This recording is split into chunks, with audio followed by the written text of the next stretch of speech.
The most important message of this book is that you are what you think. It's one thing to have pundits spouting their opinions about scientific issues. It's another thing to understand how these views apply to you.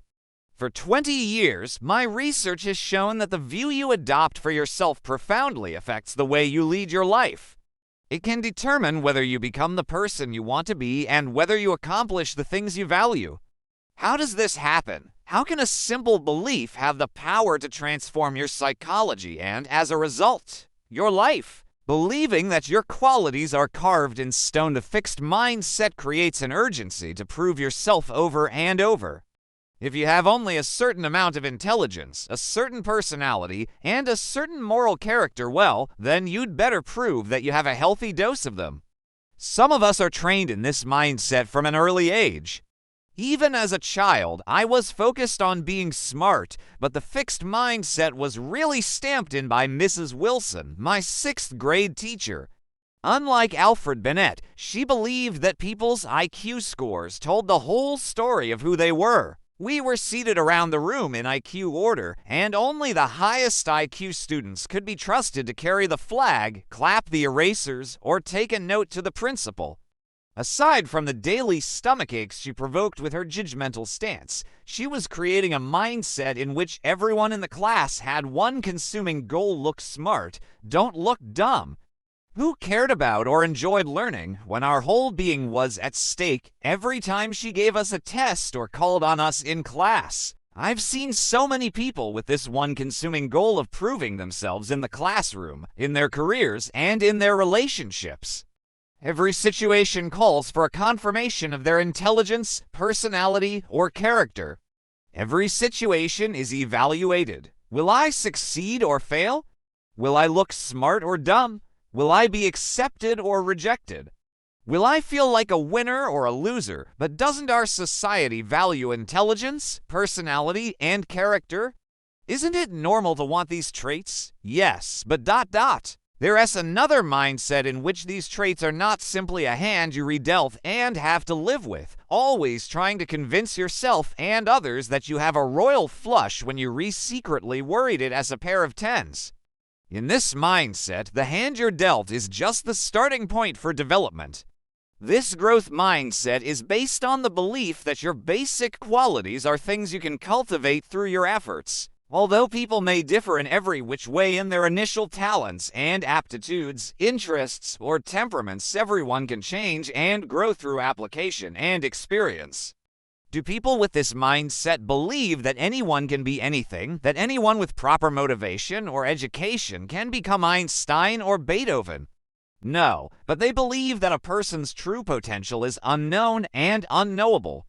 That it's impossible to foresee what can be accomplished with years of passion, toil, and training. Did you know that Darwin and Tolstoy were considered ordinary children? That Ben Hogan, one of the greatest golfers of all time, was completely uncoordinated and graceless as a child. That the photographer Cindy Sherman, who has been on virtually every list of the most important artists of the 20th century, failed her first photography course. That Geraldine Page, one of our greatest actresses, was advised to give it up for lack of talent? You can see how the belief that cherished qualities can be developed creates a passion for learning. Why waste time proving over and over how great you are when you could be getting better? Why hide deficiencies instead of overcoming them? Why look for friends or partners who will just shore up your self-esteem instead of ones who will also challenge you to grow? And why seek out the tried and true instead of experiences that will stretch you? The passion for stretching yourself and sticking to it, even or especially when it's not going well, is the hallmark of the growth mindset.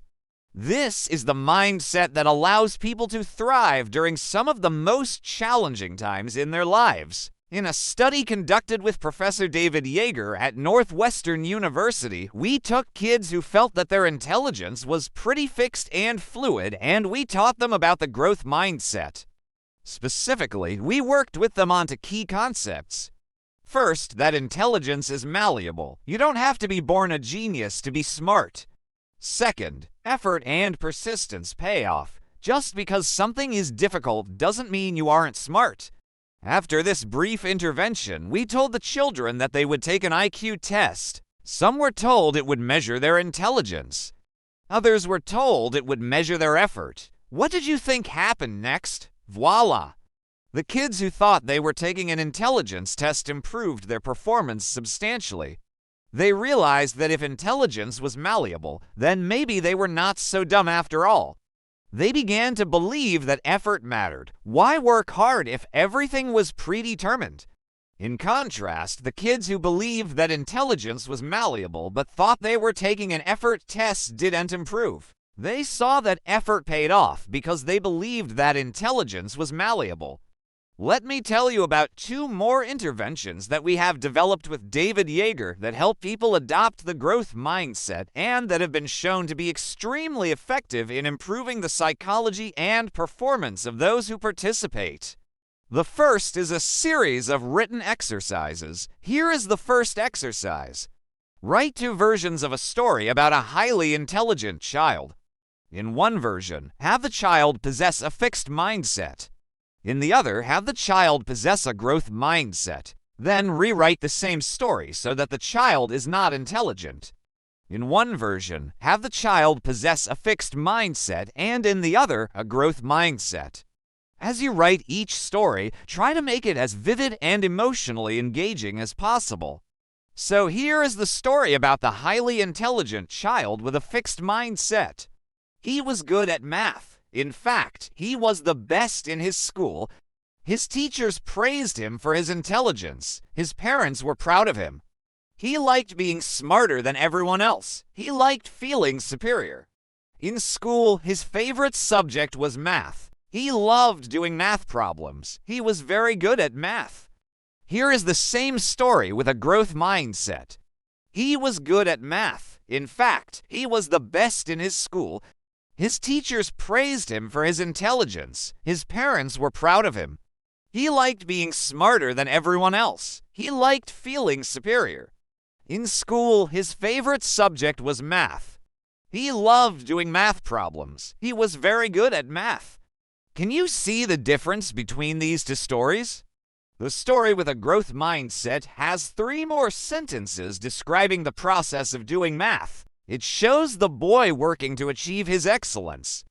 Here's the same story about the unintelligent child with a fixed mindset. She wasn't good at math. She was too dumb to understand fractions. Her teachers said she would never amount to much.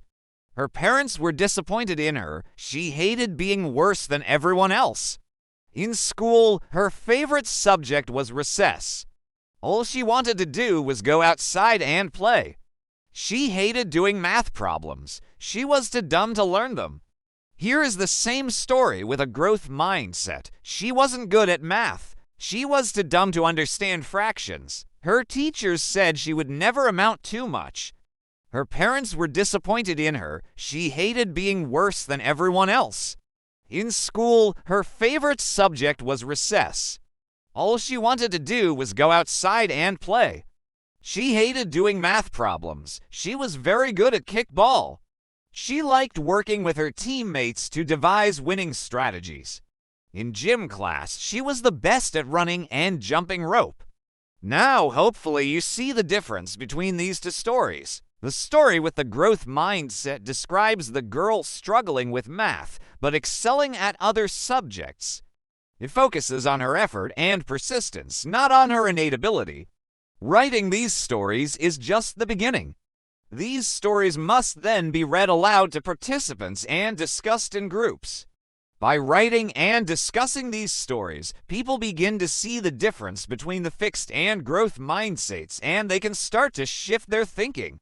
Our second intervention is a structured journaling procedure. People are asked to write about a challenging experience they have faced in school or in life and to re-experience the emotions associated with it.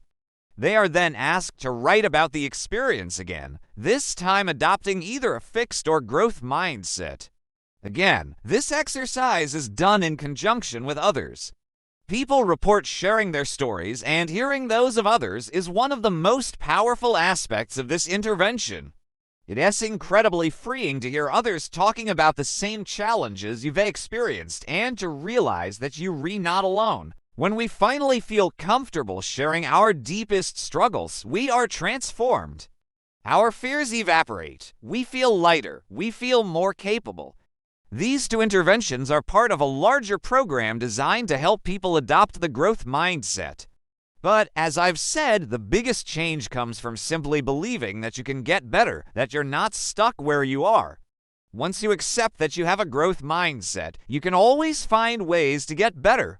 Many years ago, I worked with a woman who was amazing with numbers. She was good at calculating the commissions she needed to meet her sales goals, and she was excellent at figuring out how much she needed to save to buy a home. Yet she was bad at managing her personal finances. She had no idea how much she owed in credit card debt. She had little idea of how much money she spent each month, and she hadn't saved for retirement. When I asked her why she was such a financial disaster, she laughed and said, "I just don't have a financial mindset." Of course, I laughed too. But I recognized that she was demonstrating the power of the growth mindset. She knew that there were things that came easily to her and things that didn't.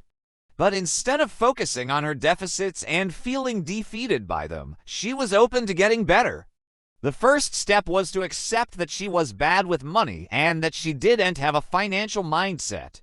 The second was to spend hours developing one. I hope this video is helpful. If you find this video helpful, share, like, and subscribe.